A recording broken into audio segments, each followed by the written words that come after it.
신명기 5장 27절에서 28절까지 두 절만 함께 보겠습니다. 제가 읽겠습니다. 이게 어떤 사건을 배경으로 하냐면, 여러분이 출애굽한 이스라엘 백성이 시내산에 이르렀을 때 모세가 하나님 만나러 올라간 일이 있었잖아요. 그리고 거기서 주께서 큰 음성으로 이렇게 말씀하시는 걸 듣고, 또 모세가 거기서 법을 받아가지고 내려오고 이랬을 때 이 이스라엘 백성이 굉장히 이제 두려웠죠. 두려워서 하나님이 직접 이렇게 음성을 발하시는 걸 원치 않아서, 당신이 하나님과 우리 사이에 서서 말하라. 그리고 우리는 어쨌든 주께서 우리에게 말씀하시는 것은 하겠다, 지키겠다, 이렇게 지금 말하는 장면이라고 생각하시면 됩니다. 27절 제가 읽습니다. 당신은 가까이 가서 주 우리 하나님께서 말씀하실 모든 것을 듣고 주 우리 하나님께서 당신에게 이르실 모든 것을 우리에게 말하소서. 우리가 그것을 듣고 행하겠나이다 하였느니라. 28절 다 같이요. 너희가 내게 말할 때 주께서 너희 말소리를 들으셨으므로 주께서 내게 이르시되 이 백성이 내게 말한 말들 곧 그들의 말소리를 내가 들었는데 그들이 말한 모든 것을 그들이 잘 말하였도다. 아멘. 자, 오늘 제가 드릴 말씀의 제목은 28절 끝에 있는 잘 말하였도다, 이것이 되겠습니다. 살아가면서 말 실수하지 않는 사람은 없어요. 완벽하게 난 지금까지 말 한 번 실수하지 않고 제대로 살았다, 내가 하는 말에 후회가 없다, 이렇게 말할 수 있는 사람은 아무도 없다는 거죠. 야고보도 이렇게 말했어요. 야고보서 3장 2절에 보면, 만일 어떤 사람이 말에 실족하지 아니하면 바로 그 사람은 완전한 사람이요 온몸을 제어하는 사람이라. 그러니까 말에 실수가 없다면 완전한 사람이다. 그리고 자기를 잘 제어할 줄 아는 그런 사람이다, 이렇게 말했던 거죠.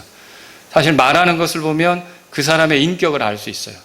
그러니까 그 말을 가만히 들어보면 이 사람의 성품, 이 사람이 어떤 인물인지 이런 것들을 우리가 말로써 판단할 수가 있는 거죠.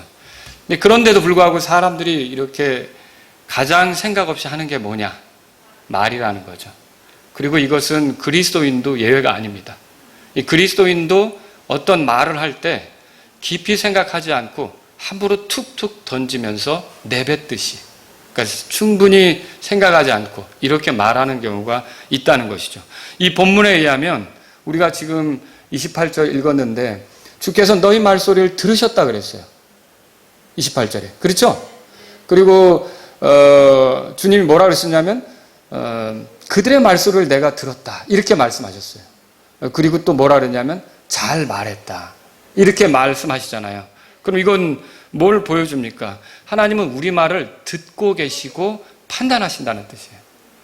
그래서 예수님도 이렇게 말씀하셨죠. 마태복음 12장 36절에 보면 사람들이 무슨 쓸데없는 말을 하든지 심판날에 그것에 대하여 회개보고를 하리라. 자, 이 정도까지 들으니까 어때요? 아, 이제 말 함부로 하면 안 되겠구나.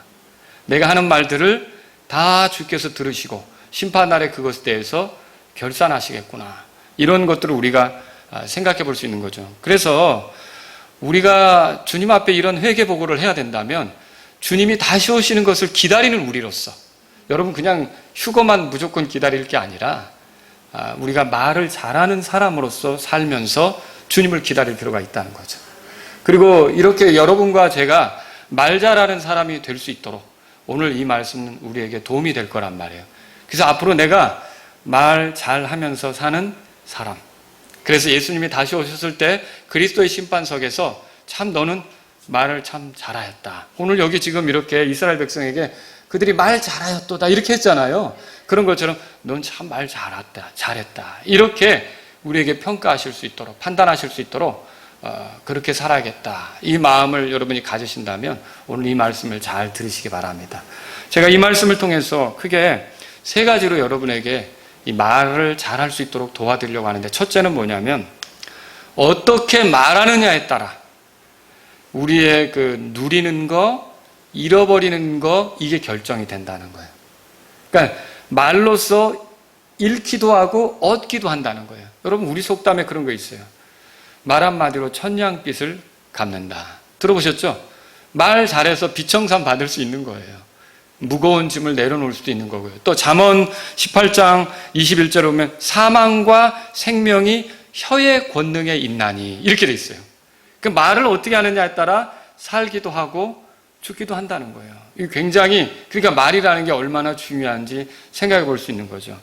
자, 출애굽한 이스라엘 백성의 예를 좀 들어보려고 해요. 이 사람들이 이집트 땅을 나와서 하나님이 약속한 가나안 땅으로 가고 있는 중입니다. 그런데 가데스 바네아라는 곳에 이르러서 이제 주께서 약속하신 땅을 점령하도록 그렇게 제시하는데 이 사람들이 무슨 의견을 내놓게 되느냐면 정탐하자. 그 땅이 어떤지 탐지하고 우리가 움직이자. 그래서 모세가 좋게 생각해서 각 지파에 한 사람씩 뽑아가지고 이 정탐꾼들을 보내게 된 거예요. 근데 이 정탐꾼들이 그 가나안 땅에 들어가서 모든 것들을 살피고 돌아와서 하는 말이 있어요. 민수기 13장 거기 보세요. 31절에 이렇게 써 있습니다. 그 땅을 다 살피고 와서는 우리가 능히 올라가서 그 백성을 치지 못하리니 그들은 우리보다 강하니라 그랬어요. 자, 이게 그 부정적인 말이었던 거죠. 우리는 못한다. 자, 이거를 이 정탐꾼들이 누구에게 한 말이냐면 자기 백성들에게 한 말이에요. 그러니까 하나님께 한 말이 아니고 자기 백성들에게 보고하는 말이죠. 이렇게 말했을 때 우리는 그 땅을 점령하기 어려운 것으로 보인다. 이렇게 이제 아주 절망적인 말을 했던 거죠. 사실 모세는 그들을 보내면서 이런 말을 주었어요. 신명기 1장 21절에 보면 보라 주 내 하나님께서 이 땅을 내 앞에 두셨은즉 주 내 조상들의 하나님께서 내게 말씀하신 대로 올라가 그것을 소유하라. 그러면 이 가나안 땅을 점령하는 건 누구 계획이에요? 하나님 계획이에요. 가나안 땅을 차지하는 것은 하나님께서 이스라엘에게 주기로 약속한 것이고 그렇게 그 땅에 들어가는 건 하나님의 약속의 성취란 말이죠. 하나님이 신실하신 분이고 거짓말하지 않는 분이며 하나님이 능력 있는 분이라면 이 약속대로 실행하실까요? 당연히 실행하시죠. 그렇다면 이스라엘 백성은 의심 없이 그 가나안 땅은 하나님께서 우리에게 주신 것이다. 이렇게 믿고 나가는 게 필요한 거였던 거예요. 그런데 어떻게 했습니까? 자, 모세는 이렇게 말했죠. 두려워하지 말라, 낙담하지 말라 그랬는데 이 정탐꾼들은 돌아와서 두려워하고 낙담하는 말을 했던 겁니다. 자, 이 정탐꾼들의 말에는 주 하나님에 대한 신뢰가 있습니까? 없는 거예요. 이 정탐꾼들의 말에는 주 하나님이 그동안 해오신 일들에 대한 기억이 있는 겁니까? 이집트에서 이스라엘을 빼내실 때 파라오와 이집트 사람들에게 행하셨던 놀라운 일들에 대한 기억, 홍해를 가르며 건너올 수 있었던 것에 대한 기억, 이런 기억들이 지금 있는 가운데 이 말을 하는 거냐는 거죠. 그런 생각은 없는 거예요. 또 이 정탐꾼들의 말에는 주 하나님의 약속에 대한 존중이 있습니까? 그분이 약속하셨다면 상황은 어려워 보이지만 이루실 거야. 그러니 우리 들어가자. 이런 그 주 하나님의 약속에 대한 존중이 있냐는 거죠. 전혀 없었어요. 뭐만 생각했어요? 당장 눈앞에 보이는 것만 생각했어요. 당장 펼쳐진 상황만 본 거예요. 그리고는 하나님에 대해서, 하나님의 능력에 대해서, 하나님의 약속에 대해서 아무것도 기억하지 않고 아무것도 생각하지 않고 그냥 주어지는 대로 말을 했던 거죠. 자, 그런데 이 정탐꾼들의 말을 들었던 이스라엘 백성은 또 어땠을까요? 너희들이 무슨 보고를 그런 식으로 하느냐? 너희들 하나님이 하신 일을 잃어버렸어? 하나님은 어떻게 하셨는데 우리를 이집트에서 건져내신 게 하나님의 권능 아니야. 그러면 우리가 하나님을 신뢰하고 나가지고 왜 우리를 이렇게 부정적인 언어로 부정적인 말로 선동하는 거야? 라고 백성들이 말했습니까? 안 그랬어요. 민수기 14장 보세요. 거기 2절에서 3절 보면 이 백성들은 정탐꾼들의 말을 듣고 이렇게 또 말했어요. 이건 모세와 아론에게 쏟아낸 불평의 말이었어요. 근데 여러분과 제가 알아야 될 게 모세와 아론은 지금 자기 개인 사업을 하는 게 아닙니다. 하나님께서 그들을 보내셔서 하나님의 일을 하는 거예요. 그럼 모세와 아론에 대한 불평은 결국 누구에 대한 불평이 됩니까? 하나님에 대한 불평이죠. 2절 3절 민수기 14장 2절 3절에 이렇게 써 있어요. 우리가 이집트 땅에서 죽었더라면 좋았으리라. 우리가 이 광야에서 죽었더라면 좋았으리라. 어찌하여 주께서는 우리를 이 땅으로 데려와 칼에 쓰러지게 하는가? 우리의 아내와 자녀들이 탈취물이 되리니 우리가 이집트로 돌아가는 것이 낫지 아니하랴. 이 들어보니까 어때요? 여러분, 이 백성들의 말에 그 하나님에 대한 신뢰가 있어요? 하나님의 인격에 대한 존중이 있어요? 그분이 어떤 분인지를 안다면 이렇게 말할 수 없죠. 아무렴 하나님께서 그들을 광야에서 죽이시려고 이집트에서 끌어내신 겁니까? 그건 아니잖아요. 그 하나님이 어떤 분이신지 안다면, 그 하나님이 그들의 조상들에게 약속하신 게 뭔지 안다면, 그 하나님이 신실하셔서 그 약속을 이루시려고 한다는 걸 안다면 이렇게 말할 수는 없다는 거죠. 그분이 다른 민족도 아닌 이 야곱의 후손들에게 갖고 계신 특별한 호의, 특별한 사랑, 특별한 친절을 안다면 이렇게 말할 수 없는 것이죠. 근데 이 말은 그러니까 하나님을 존중함이 있는 거예요, 없는 거예요? 전혀 하나님을 존중함이 없는 거죠. 또 그들의 말에는 하나님의 능력을 신뢰함이 있습니까? 그것도 없어요. 그래서 이집트로부터 이스라엘을 구출해내실 때 하나님의 강한 손이 권능을 발휘하면서 그 일을 하셨잖아요. 그것을 보았고 그것을 기억하고 있다면 앞에 놓인 문제, 그리고 가나안 땅 사람들이 얼마나 키가 크든지 그들의 요새가 얼마나 튼튼하든지 하나님께서는 이집트의 파라오와 그 군대를 멸절시키셨다면 그 앞에 놓인 것도 아무런 문제가 안 된다고 생각할 수 있지 않습니까? 근데 그 하나님에 대한 기억이 없는 거예요. 하나님의 권능에 대한 신뢰가 없는 거예요. 그런 상태로 이 사람들이 말을 했던 거죠. 자, 하나님에 대해서 기억했더라면 불평의 말을 했을까요? 할 수 없었던 거죠. 이들이 이렇게 불평의 말을 했어요. 자, 그런데 이때 이 사람들에게, 이 이스라엘 백성들에게 색다른 말, 전혀 다른 차원의 말을 했던 두 사람이 있어요. 그 사람들은 누굽니까? 여호수아하고 갈렙입니다. 자, 그럼 그 사람들이 뭐라고 했는지 그 밑에 민수기 14장 7절에서 9절에 써 있어요. 7절 제가 읽습니다. 이스라엘의 자손의 온 무리에게 말하여 이르되, 이게 여호수아와 갈렙이 하는 말이에요. 우리가 두루 다니며 탐지한 땅은 매우 좋은 땅이니라. 주께서 우리를 기뻐하시던 우리를 이 땅으로 데리고 들어가시고 그것을 우리에게 주시리라. 그것은 젖과 꿀이 흐르는 땅이라. 젖과 꿀이 흐르는 땅이라. 그렇게 했어요. 오직 너희는 주를 대적하여 반역하지 말며 또 그 땅의 백성을 두려워하지 말라. 그들은 우리의 양식이니라. 그들의 방어자는 그들에게서 떠났고 주께서는 우리와 함께 하시느니라. 그들을 두려워하지 말라. 자, 여호수아와 갈렙이 자기 백성에게 하는 말에는 주님이 어떤 분이신지 존중하는 게 들어있습니까? 네, 들어있죠. 그리고 주님에 대한 신뢰도 들어있습니까? 당연히. 그리고 이 땅을 주님이 자기들에게 주시기로 약속하셨다는 그 약속에 대한 그런 그 소망이 있습니까? 예, 이게 여호수아와 갈렙에게는 그런 것이 있었다는 거예요. 그러면 이게 굉장히 중요한 문제인데, 여기서 여호수아와 갈렙하고 정탐꾼하고 이스라엘 백성 전체가 둘이 갈라지는 거예요. 어떻게 갈라집니까? 말을 어떻게 했느냐로 결국 갈라지는데, 실제로 그들에게 주기로 약속한 가나안 땅을 상속지로 얻게 되는 사람들은 누굽니까?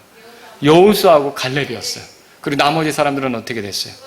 다 그 땅에 들어가기 전에 죽었던 거예요. 그럼 보세요. 말을 어떻게 했느냐에 따라서 얻기도 하고 잃기도 했다는 거죠.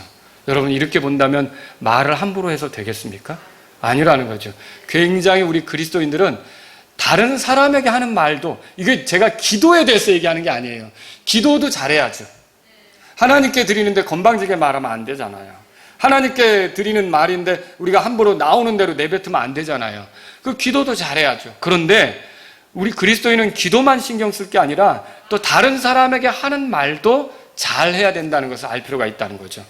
결국 믿음의 말이었느냐 아니면 믿음이 없느냐, 그러니까 하나님에 대한 신뢰의 말이었느냐 하나님에 대한 신뢰가 없느냐에 따라서 이 결과는 판이하게 달라진 것을 우리가 알 수 있어요. 그래서 이 한 가지 사례는 우리에게 말을 잘 해야 된다는 것을 보여주는 거죠. 그러니까 말을 어떻게 하느냐에 따라서 얻기도 하고 잃어버리기도 한다는 것을 기억하셔야 돼요.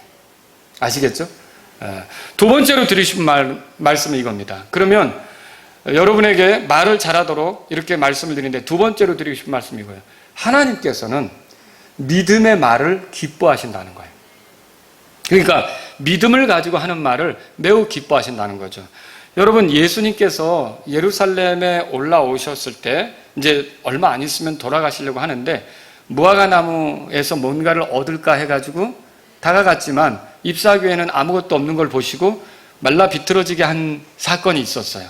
나중에 제자들이 주님이 저주하신 그 무화과 나무가 말라 비틀어졌다고 이렇게 예수님께 다가와서 말씀을 나눴던 적이 있거든요. 그때 예수님이 뭐라고 했냐면 마가복음 12장 23절에 이렇게 말씀하셨어요. 진실로 내가 너에게 이르노니 누구든지 이 산에게 이르기를 옮겨져서 바다에 빠지라 하며 마음속으로 의심하지 아니하고 자기가 말하는 그것들이 이루어질 줄 믿으면 그가 무엇을 말하든지 다 받으리라. 저는 성경 읽으면서 이 부분을 읽다가 최근에 놀랐어요. 그러니까 그가 무엇을 말하든지 다 받으리라 이렇게 돼 있어요.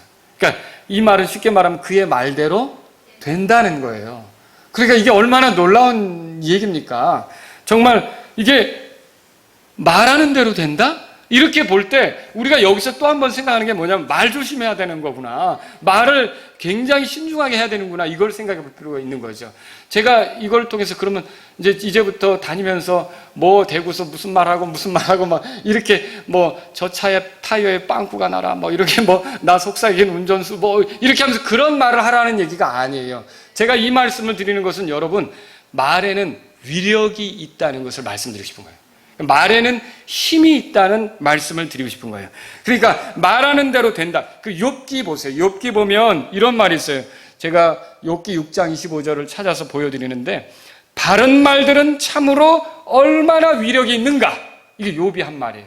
그러니까 바른 말에는 위력이 있다라는 거죠. 왜 하나님 말씀은 그렇게 힘이 있습니까? 왜 하나님 말씀은 위력이 있습니까? 하나님 말씀은 항상 옳기 때문에, 하나님 말씀은 진리이기 때문에, 하나님 말씀은 올바르기 때문에 힘이 있는 거죠.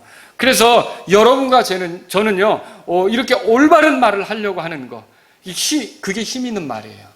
그리고 그 말대로 되는 것들을 보게 되겠죠. 이런 것들이 필요하다는 거죠. 예를 들어 볼게요. 이스라엘이 이제 마침내 가나안 땅에 들어가서 전쟁을 하게 됐어요. 아모리 족속하고 싸우게 된 거예요.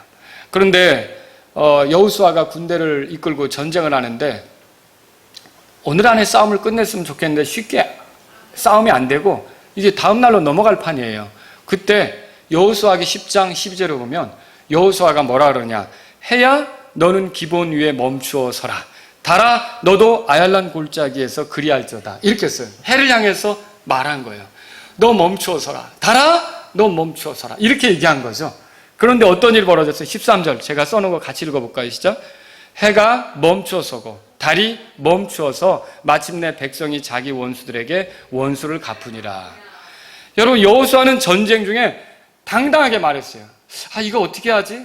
이거 싸움을 계속해야 되는데 상황이 이런데 어떻게 하지? 이렇게 안 했어요. 그냥 믿음을 가지고 하나님이 원하시는 방향으로 당당히 해야 멈춰라, 달아 멈춰라라고 말했던 거죠. 그런데 어떤 일이 벌어졌어요? 진짜로 해가 멈추고 달이 멈춰서 그 싸움을 승리로 이끌었던 거죠. 그럼 제가 지금 이 말씀을 드리는 건 여러분 오늘부터 해를 바라보면서 멈춰라 이렇게 하라고 지금 이 말을 하는 게 아니에요. 제가 이 말씀을 드리는 것은 말에는 위력이 있다는 거예요. 하나님께서는 우리 말을 들으시고요. 어느 때 그 하나님께서 우리 말대로 하실 때 우리 말에 힘이 나타나게 되는 거예요. 하나님 때문에. 그러니까 말에는 위력이 있다는 것을 여러분이 생각하셔서 함부로 말하려고 해서는 안 된다는 것이죠. 하나님께서는 사람의 말소리를 들으십니다. 하나님의 뜻에 일치되게 하는 말에는 위력이 있는 겁니다. 그래서 여러분 그 여호수아가 그 가나안 땅을 정벌하는 건 하나님의 뜻이에요. 그 이교도들하고 타협하지 않는 건 하나님의 뜻이에요. 이교도들을 완전히 내모는 건 하나님의 뜻이에요. 이 전쟁은 하나님이 군대 대장으로서 주도하시는 전쟁이란 말이에요. 그러니까 하나님 편에 서서 말할 때, 이 전쟁의 승리를 위해서 말할 때 하나님께서는 어떻게 하셨느냐. 그 말이 헛되지 않게 했던 거예요. 골리앗 앞에서 다윗이 했던 말 아시죠? 너는 칼하고 창을 가지고 나오지만 나는 네가 조롱하는 그 하늘 군대 하나님의 이름으로 너에게 나간다. 이렇게 이제 말하면서 나갔을 때 여러분 그 다윗이 말한 대로 결국은 아무것도 두려워할 게 없었고 오히려 승리를 쟁취하는 걸 보게 되잖아요. 여러분 우리가 어떻게 말하느냐가 굉장히 중요한 거죠. 자, 여호수아기 10장 14절에 보면 이렇게 써 있어요. 주께서 이와 같이 사람의 목소리에 귀를 기울이신 날은 그 전에도 없었고 그 후에도 없었으니 이는 주께서 이스라엘을 위하여 싸우셨기 때문이라. 이 여호수아의 싸움은 누구의 싸움이야? 그러니까 본질적으로 하나님의 싸움이었어요. 그리고 하나님의 뜻에 맞추어서 여호수아가 했던 말을 하나님은 들으셨단 말이죠. 그리고 그 목소리에 귀를 기울이셨고 그 여호수아가 말한 대로 되겠다는 거죠. 그럼 여러분 지금부터 말 잘해야겠죠. 아무렇게나 말하면 안 되겠죠. 우리가 죽겠네 이런 말 쉽게 하면 안 돼요. 못 살겠어 이런 말도 쉽게 하면 안 되는 거예요. 여러분 그리스도인이라면 굉장히 믿음의 말을 하려고 해야 돼요. 막 이거 어쩌지라고 막 이런 식으로 할 게 아니라 믿음의 말을 하려고 하는 게 우리 그리스도인에게 필요하다는 거죠. 출애굽할 때도 있었던 일이에요. 주께서 모세의 말대로 행하셨던 것이 성경에 나와요. 출애굽기 8장 13절에 보면 주께서 모세의 말대로 행하심에 그렇게 써 있어요. 그러면 이때 뭘 하셨냐면 개구리 떼가 이집트 온 땅을 덮어버리게 했죠. 모세가 그렇게 말하니까 그냥 개구리 떼가 다 등장해서 덮어버리겠어요. 또 같은 출애굽기 8장 31절에 보면 주께서 모세의 말대로 행하사 그렇게 돼 있어요. 그러니까 모세의 말대로 된 거예요? 된 거죠. 그 말에 위력이 있었어요. 모세가 출애굽을 위해 하나님의 권능을 드러내는 것이 하나님의 뜻인 걸 알고 거기에 맞게 말했을 때 이번에는 파리 떼가 이집트 땅에서 사라지는 거, 이게 모세의 말대로 된 거죠. 여러분 모세의 말에는 위력이 있었어요. 모세의 말대로 됐다는 거죠. 하나님의 뜻에 일치되게 말할 때는 그 말에 힘이 있게 된다는 걸 믿으시란 말이죠. 하나님의 뜻은 어떻게 알겠어요? 여러분 성경을 읽어야겠죠. 하나님 말씀을 들어야겠죠. 하나님 말씀 묵상해야겠죠. 여기 하나님 말씀대로 말하기 시작할 때는 그 말에 힘이 있어진다는 것을 여러분이 알아야 돼요. 이게 놀라운 겁니다. 자, 우리는 그래서 순간순간 말을 잘해야 돼요. 말 잘한다는 게 뭐예요? 그러니까 유창하게 말한다는 거, 그거 얘기하는 거 아니에요. 오늘날 척새같이 말 잘하는 사람들 있어요. 뭐 논쟁하면 요리조리 빠져가면서 피해가면서 아주 기가 막히게 말 잘하는 사람들이 있어요. 지금 그런 말을 얘기하는 게 아니에요. 여기서 말 잘한다는 건 뭐냐면 믿음의 말을 할 줄 안다는 거예요. 그러니까 하나님을 신뢰하는 말을 할 줄 안다는 거예요. 여러분 믿음이 없이는 하나님을 기쁘게 하지 못한다는 말 읽어보셨죠? 그러니까 우리가 하나님을 기쁘게 해드리는 말이라는 건 믿음의 말이 될 때 하나님을 기쁘게 해드릴 수 있어요. 그리고 믿음은 들음에서 오며 들음은 하나님의 말씀에서 온다는 거 아시죠? 그래서 하나님의 말씀에 대한 확신을 가지고 여러분 하나님의 말씀을 보면 하나님이 어떤 분이신지를 알 수 있어요. 그리고 하나님의 성품이 어떤지를 발견할 수 있어요. 하나님의 인격이 어떤지를 우리가 깨달을 수 있어요. 바로 그 말씀에서 깨달아진 그 하나님, 그 말씀에서 발견한 그 하나님을 내 말하는 중에 신뢰하면서 의지하면서 생각하면서 말할 때 그게 믿음의 말이 되는 거예요. 그 말은 힘이 있어요. 그 말은 상황을 변화시킬 수도 있는 거예요. 그래서 여러분과 저는 그냥 말할 게 아니라 아무리 어려울 때라도 하나님이 살아계시고 하나님이 일하실 수 있고 하나님이 호의를 베푸실 수 있고 하나님이 도와주실 수 있고 하나님이 긍휼이 많으시고 하나님이 어떤 분이신지를 생각하면서 말할 수 있기를 바랍니다. 이게 우리가 하나님을 기쁘게 해드리는 말이 된다 이런 거죠.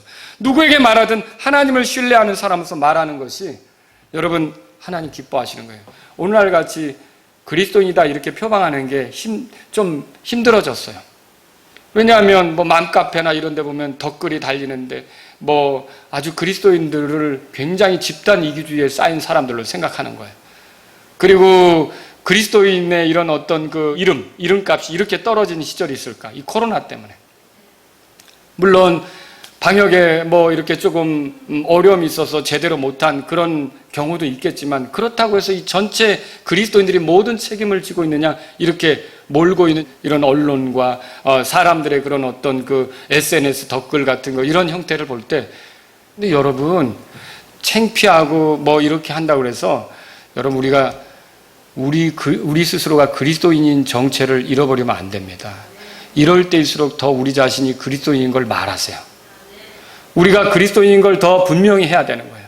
그리고 우리가 그리스도인으로서 세상을 욕되게 세상에 어떤 그 해를 끼치는 자들이 아니라 오히려 복을 끼치는 자들인 거를 우리가 드러내면서 사는 것이 필요하다는 거죠. 미국의 펜스 부통령이 있어요. 여러분 들어보신지 모르겠어요. 연설할 때마다 제일 먼저 자신에 대해서 말할 때 뭐라 하냐면 나는 그리스도인이다 이 얘기를 해요. 지금 미국의 부통령이요. 부통령. 나는 그리스도인이다. 그리고 미국을 사랑한다. 그리고 이런 식으로 얘기를 하는 거예요. 항상 언제든지 자기가 그리스도인인 걸 표방하는 거죠. 그러니까 그 사람의 정체가 뭐냐? 첫 번째로 그리스도인이에요. 넌 누구냐라면 나는 그리스도인이라는 거죠. 여러분, 우리가 이렇게 상황이 어렵고 그리스도인들이 코너로 몰린다고 해서 말 함부로 하고 내가 예수 믿는 걸 부끄러워하고 수치스러워할 필요 없다는 겁니다. 우리는 당당하게 믿음의 말을 하면서 가는 사람들이 되어야 되는 것이죠. 교회를 얼마나 비난하든 우리는 늘 자랑스럽게 예수님 때문에 그리스도인이라는 걸 말할 수 있어야 되는 거예요. 예수님의 비유 속에 보면은 우리가 지난주에 살펴봤는데 문화의 비유가 있었어요. 여러분, 그때 한 문화를 수건에 싸두었다가 가져온 사람이 있었죠. 그가 주인에게 말했어요. 누가복음 19장 21절에 주께서 엄한 사람이므로 내가 두려워하였나니 주께서는 맡기지 않은 것을 가져가시고 뿌리지 않은 것을 거두시나이다. 근데 이 말을 그 주인에게 했거든요. 근데 주인이 그 말을 듣고 이렇게 반응합니다. 누가복음 19장 22절에 내 입에서 나오는 말로 내가 너를 심판하리니. 그러니까 그 말이 주인을 기쁘게 한 겁니까? 아니라는 거죠. 그 주인을 힘들게 했던 거예요. 주인을 불편하게 했던 거죠. 자, 우리도 어떤 말들, 누군가에게 하는 말들이 우리의 주인이신 하나님께서 들으실 때 불편한 것이 있을 수도 있는 것이고, 또 어떤 것은 이렇게 기쁘게 생각될 수 있는 것들도 있다는 거죠. 그래서 결국 그 한 문화를 가져온 사람은 자기가 한 말로 심판을 받게 되었어요. 어떤 말은 위력이 있고 어떤 말은 심판을 자초합니다. 차이가 뭐죠? 간단해요. 믿음의 말을 했느냐 아니면 믿음이 없는 말을 했느냐, 이런 걸로 차이가 난다는 거예요. 자, 여러분 어떤 말을 하시겠어요? 이제 믿음의 말을 하시겠습니까? 네, 그것이 우리에게 있어져야 된다는 거죠. 세 번째 여러분에게 드리신 말씀이 이거예요. 첫째, 제가 뭐라 그랬죠? 말을 어떻게 하느냐에 따라 결과가 달라질 수 있다는 말씀을 드렸어요. 그리고 하나님은 믿음의 말을 기뻐하신다고 말씀을 드렸어요.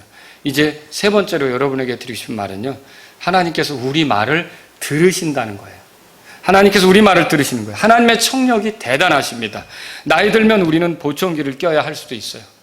스마트폰 벨소리를 듣지 못해가지고 전화를 받지 못하는 경우도 생기고요. 그런데 하나님은 어때요? 우리가 골방에서 하는 말도 들으십니다. 심지어 우리 마음속에서 일어나는 내면의 소리도 하나님은 들으십니다. 자, 그러므로 우리는 말을 잘 해야 되는 거죠. 고난당하는 이스라엘이 부르짖을 때 주께서 하늘에서 들으셨는데, 느헤미야 9장 27절에서 28절에 보겠습니다. 제가 읽어드립니다. 그러므로 주께서 그들의 원수들의 손에 넘겨주사 그들이 그들을 괴롭게 하며 그들이 고난을 당하여 주께 부르짖을 때 주께서 하늘에서부터 뭐라고 돼 있어요? 그들의 말을 들으시고 주의 많은 긍휼에 따라 구원자들을 그들에게 주사 그들이 그들의 원수들의 손에서 그들을 구원하게 하였으나 그들이 안식을 얻은 뒤에 다시 주 앞에서 악을 행함으로 주께서 그들의 원수들의 손에 버려두사 그들이 그들을 지배하게 하시다가 그들이 돌이켜 주께 부르짖으매 주께서 하늘에서부터 뭐라고 되어 있어요? 그들의 말을 들으시고 여러 번 주의 긍휼에 따라 그들을 건져내시며. 여러분, 이 구절들은 다 뭘 말하냐면 하나님이 들으시는 분이라는 걸 말해요.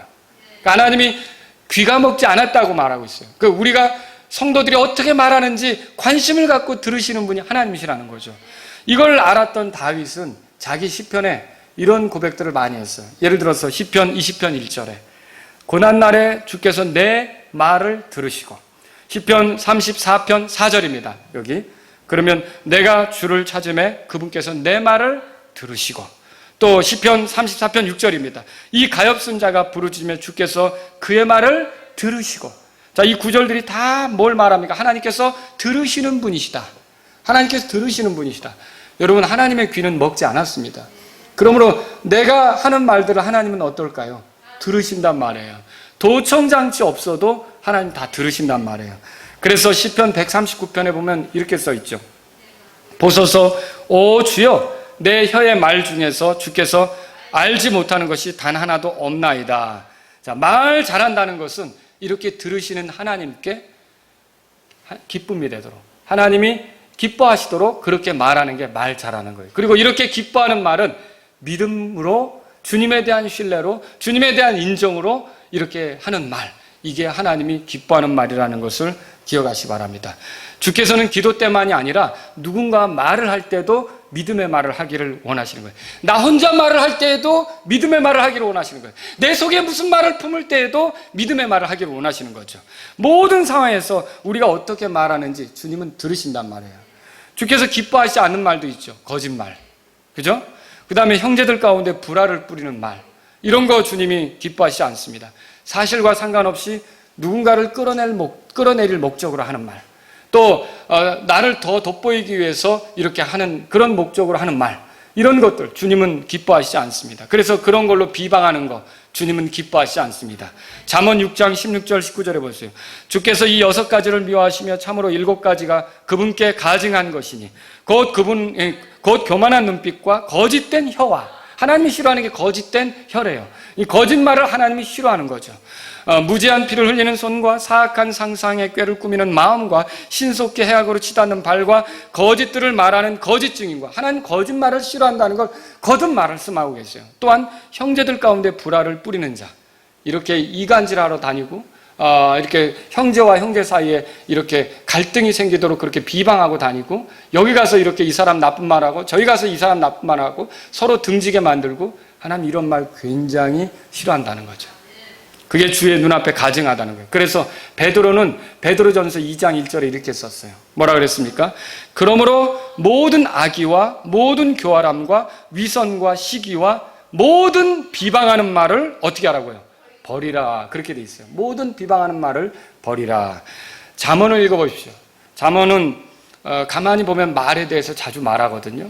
특히 여러분이 이렇게 성경을 읽을 때 입술, 혀, 말, 이게 잠언에 어떻게 그렇게 표현이 되어 있는가 한번 관심을 가지고 보세요.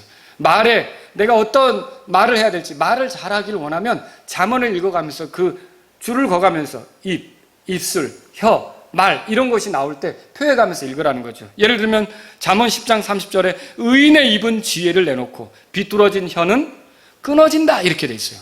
또 잠언 10장 31절에 의로운 자의 입술은 그분께서 받으실 만하고 사악한 자의 입술은 삐뚤어진 것을 말한다. 이렇게 계속 입, 혀, 말, 이런 거, 입술, 이런 거에 대해서 말한다는 거죠. 여러분, 그리스도인이라면요, 하나님께서 기뻐하시도록 말해야 하는 거예요. 그분이 살아계시다는 것을 전제하고 말해야 되는 거예요. 그분이 다 보시고 계신다, 다 들으신다는 걸 전제하고 말해야 되는 거예요. 그분이 무언가 하실 수 있다는 걸 말해야 되는 거예요. 그분에게 받은 그대로 그 은혜 안에서 말하려고 해야 되는 거죠.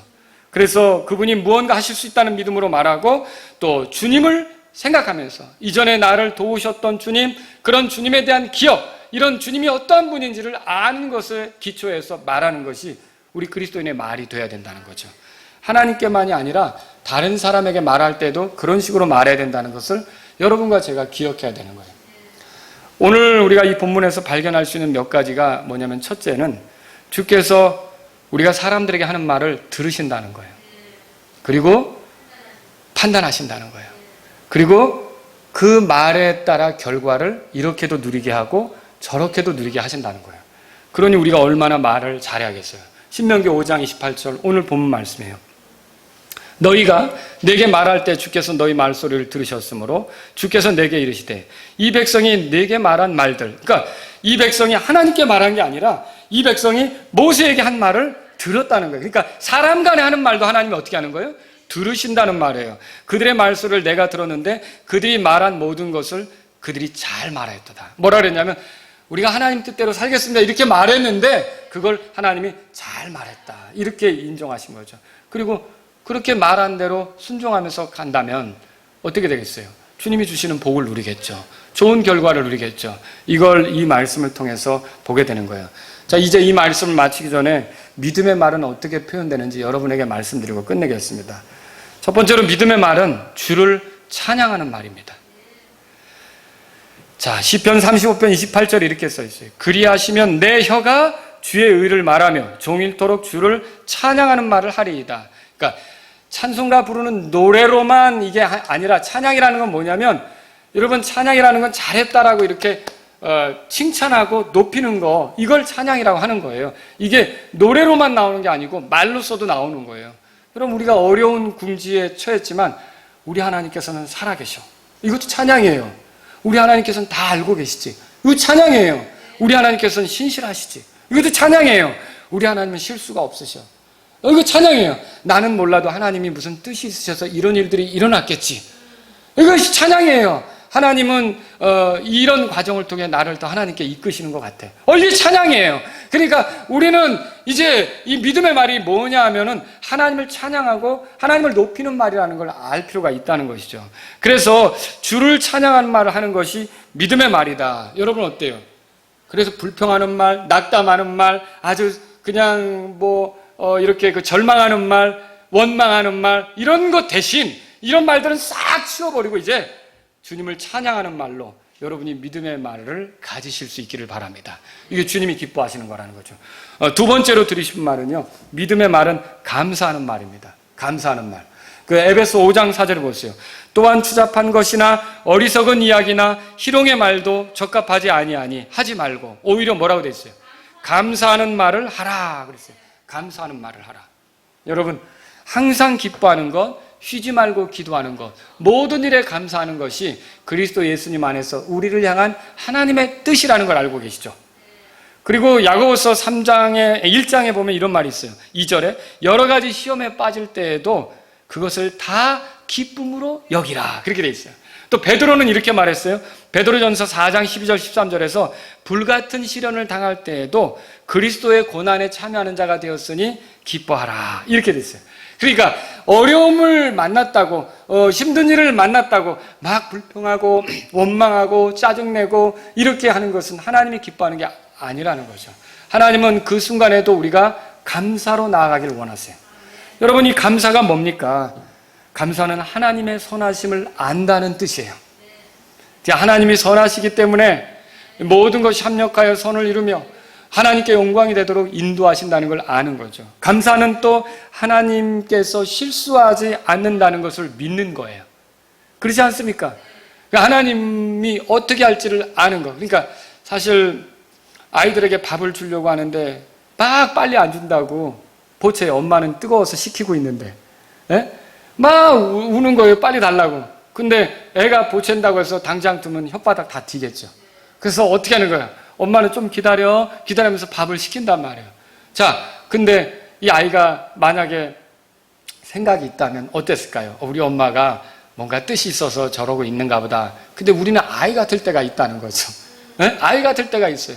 하나님이 어떻게 하시는 거를 내가 잘 모르고 내 입장에서만 막 이렇게 하는 경우가 있다는 거죠. 근데 감사는 뭐예요? 하나님이 실수하지 않는다는 걸 믿는 거죠. 감사는 하나님의 은혜와 긍휼, 권능을 신뢰한다는 뜻입니다. 불평하는 소리는 주님의 노를 일으켰어요. 신명기 1장 34절에 주께서 너희 말소리를 들으시고 노하사 맹세하여 이르시되. 그러니까 이스라엘 백성은 결국 그렇게 불평을 일삼다가 가나안 땅에 못 들어가게 된 거예요. 잃어버리게 된 거죠. 좋은 것들을. 그런데 고린도전서 10장 10절에 보세요. 바울은 이러한 구약의 예를 들면서 신약교회 성도들에게 뭐라고 하는가? 우리 한번 읽어볼까요? 10장 10절 시작. 또한 그들 중에 어떤 자들이 불평하다가 파멸시키는 자에게 멸망을 당하였으니 너희는 그들과 같이 불평하지 말라. 여러분 불평을 치워버리고 감사하는 말을 할 줄 아는 게 믿음의 말을 하는 것이다. 여러분 그렇게 생각해야 된다는 거죠. 세 번째로 믿음의 말은 건전한 말입니다.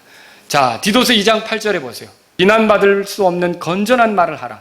건전한 말을 하라고 되어 있어요. 이것은 반대편에 속한 자가 너희에 대하여 나쁘게 말할 것이 없으므로 부끄러움을 당하게 하려 함이라 그랬어요. 이 건전하다 이거는요 진리에 입각해서 하는 말을 얘기하는 거예요. 저는 오늘 말씀을 드리면서 어떤 말은 힘이 있다고 그랬죠. 도대체 어떤 말이 힘이 있는 거예요? 진리에 일치되게 말하는 거죠. 진리 편에 서서 말하는 거. 이게 진리는 힘이 있는 거예요. 여러분 진리가 반드시 이긴다는 걸 믿으십니까? 예, 그래서 견고하게 이게 진리 편에 서서 말하면 이런 건전하게 말하면 이게 온전하게 말하면 여러분 그게 믿음의 말이 된다는 것이죠. 하나님께서 심판하실 사람들은 어떤 말을 합니까? 유다서 1장 15절 16절에 보면 이랬어요. 이들은 투털거리는 자들이요 불평하는 자들이며 자기 정욕대로 걷는 자들이니라. 그들의 입은 크게 부풀린 말을 하며 이득을 위해 사람들의 외모에 감탄하느니라. 자, 이게 심판받을 사람들은 투털거리는 말을 좋아한다는 거예요. 그렇게 말하는 거예요. 그 다음 불평하는 말을 일삼는 거예요. 그게 하나님 기쁘게 해드립니까? 전혀 하나님을 기쁘게 해드릴 수 없죠. 그리고 여기 부풀린 말을 또 한대요. 부풀린다는 게 뭐예요? 이게 여러분 몸 안에서 종양 생기는 거 아시죠? 몸에 하나도 도움이 안 되면서 커지기만 하는 거, 이런 거예요. 그러니까 어떤 유익은 하나도 없으면서 과장되게 뭐가 있는 것처럼 이렇게 보이는 이런 부풀린 말들은 하나님께서 기뻐하시지 않는다. 이걸 우리가 성경을 통해 알 수 있는 거죠.